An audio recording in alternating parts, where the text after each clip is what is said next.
नमस्कार, न्याय टीवी में आप सभी का स्वागत है। मैं हूं जुबी निशा। कोर्ट राउंडअप के खबरें अब विस्तार से।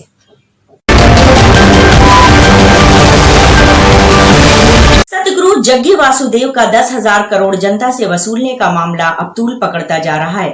10,000 करोड़ की वसूली के खिलाफ कर्नाटक हाईकोर्ट में एक याचिका दायर की गई है, जिसमें मांग की गई है कि सतगुरु के इस कार्यक्रम को प्रतिबंध लगाया जाए और वसूली पर भी रोक लगाई जाए।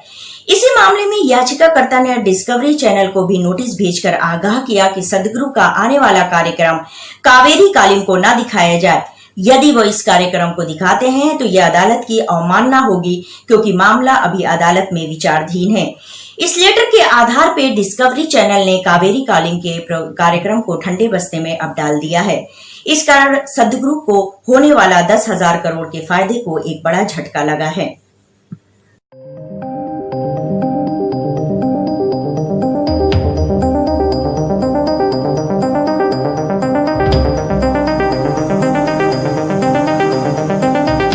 आपको बता दें कि कावेरी जल परियोजना को शुरू करने के लिए सदगुरु एक नया तरह का कॉन्सेप्ट लेकर आए थे, जिसके तहत वो नदी के किनारे 653 किलोमीटर के रास्ते में 253 करोड़ पेड़ लगाना चाहते हैं।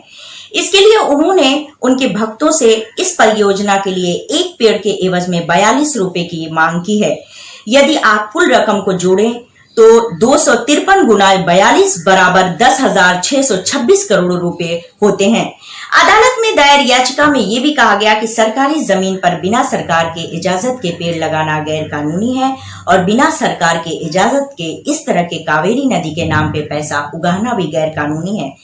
याचिकाकर्ता ने बताया कि सदगुरु के फाउंडेशन ने सरकार के पास इस तरह का प्रस्ताव दिया था, लेकिन सरकार की ओर से इस पर कोई भी प्रतिक्रिया नहीं आई और सरकार ने लगभग उसे ठंडे बस्ते में ही डाल दिया था। Where 90% are below the tax level, you think government can do everything? When you have forsaken your humanity, I think you're corrupt. The distress is not something that the governments can handle. It's way beyond that.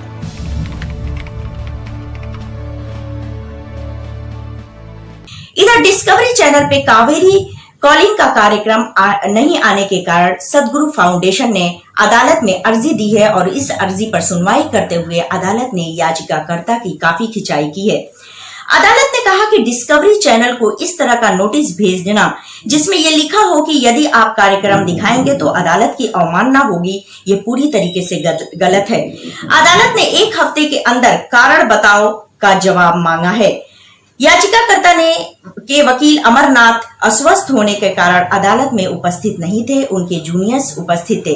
ऐसे में उन्हें 1 हफ्ते का वक्त दिया गया है शपथ पत्र दाखिल करने के लिए। अब इस मामले की अगली सुनवाई 24 सितंबर को ही होगी।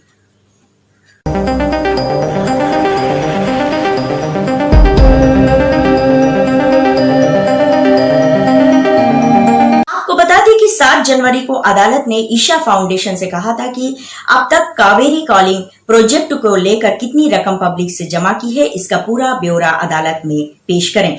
अदालत ने ईशा फाउंडेशन को भी चेतावनी दी कि यदि आप इस मुगालते में हैं कि आप एक आध्यात्मिक संगठन हैं, तो आप जान लें कि आप कानून से ऊपर नहीं हैं। ईशा फाउंडेशन ने इस पर अदालत को जवाब दिया कि कावेरी कालीन प्रोजेक्ट उनकी दूसरी संस्था ईशा आउटरीच कर रही है। You thinking, why should I give 40 rupees or 42 rupees? Don't give. If you have that kind of a stone for a heart, don't do it. It's not necessary. We will do it. We will do it. So many other human beings still alive in this country and in the world. People are contributing, not just from India, from across the world. People are contributing because there is still humanity in the world.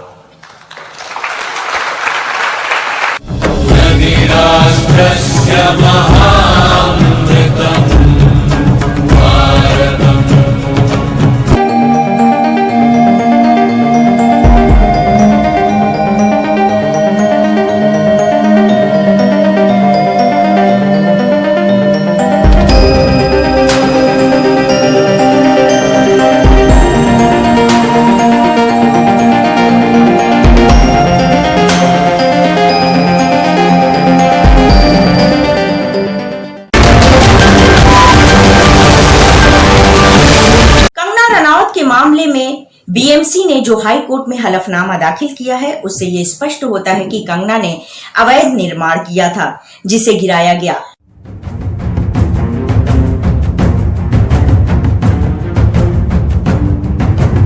BMC ने यह भी स्पष्ट किया कि कोई भी व्यक्ति कानून से ऊपर नहीं है।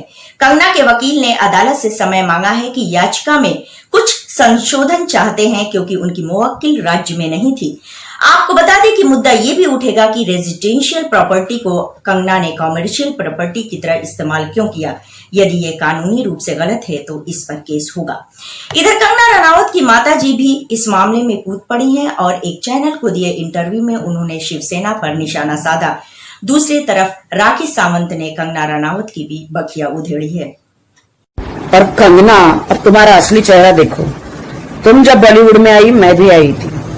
तुम्हारा सिर्फ एक ही नेचर है, जब तुमको कोई सुनता नहीं तो तुम बड़बड़ करने लगती हो, ठीक है, सबकी बुराइयां करने लगती हो। बॉलीवुड ने तुमको दिया।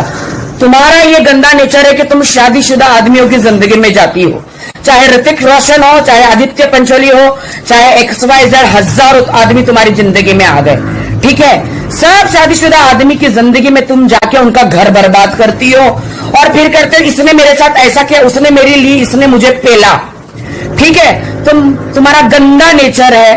आज तुम जो लटक रही हो ना बीच में, सब तुम्हें बॉलीवुड के सारे हीरो, सारे डायरेक्टर, सारे प्रोड्यूसर तुमको पेला है बुरी तरह से, समझ गई। 100 चूहे खाके दिल्ली हज को चली। तो महाराष्ट्र को बदनाम करने की कोशिश मत करो। सुशांत की मौत का फायदा उठाकर पब्लिसिटी पाने की कोशिश मत करो। तो कंगना रनावत की असलियत में बताती हूँ। लोमड़ी के हाथ में अंगूर नहीं मिले तो बोलते खट्टे हैं। इसने सलमान खान को बहुत पटाने की कोशिश की। सलमान खान ने इसको धकेला, चला गंदी, चला। बड़े बड़े स्टार्स हैं, इसने उसकी जिंदगियों में जाने की कोशिश करी। बहुत सारे बड़े बड़े स्टार्स हैं, नाम नहीं लेना चाहती। इसको भगाया, हट। तो ये लोमड़ी को अंगूर खट्टे लगे, आप समझ रहे हो। और अभी अपने घर में उधर पता नहीं कहां बैठ के हमारे स्टारों की बुराइयां करती है। मैं मानती हूं कि सुशांत के लिए मुझे बहुत दुख है, वो मेरा भी दोस्त है, ठीक है। बट इसके हर बात देश की जनता, इसकी सारी बात आप मानो, ये गलत है। ये मत भूलो कि महाराष्ट्र जय है और महाराष्ट्र में यहां पे सबके सपने पूरे होते हैं जो वर्ल्ड से लोग आते हैं। फिल्म नगरी, आई लव माई कर्मभूमि, माई जन्मभूमि। रिया चक्रवर्ती और उसके भाई शौविक चक्रवर्ती की जमानत रद्द हो गई। अदालत ने फैसला सुनाते हुए कहा कि ड्रग्स का मामला गंभीर अपराध है। खबर यह है कि अब रिया के वकील हाई कोर्ट जाने की तैयारी में हैं। इसके साथ ही रिया, शौविक और उसके साथियों को अब जेल में ही समय बिताना पड़ेगा जब तक कि उनकी बेल नहीं हो जाती। मुंबई सेशन कोर्ट के स्पेशल NDPS कोर्ट ने रिया के वकील की एक न सुनी, उन्होंने जिरह भी किया। रिया पर कोई आपराधिक मामला नहीं बनता। 2017 के व्हाट्सएप चैट को आधार बनाकर रिया की गिरफ्तारी की गई है और रिया के पूछताछ के दौरान एक भी महिला अधिकारी मौजूद नहीं थी, लेकिन NDPS ने इसे गंभीर अपराध मानते हुए दलील को रद्द कर दिया।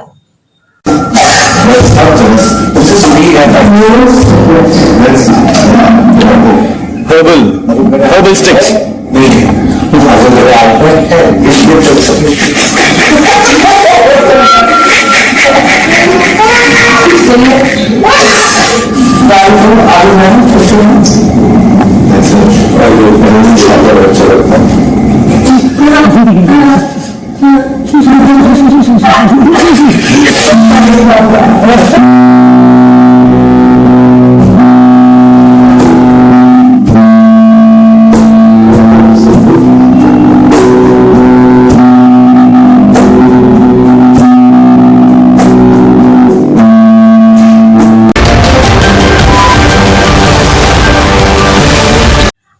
बस इतना ही।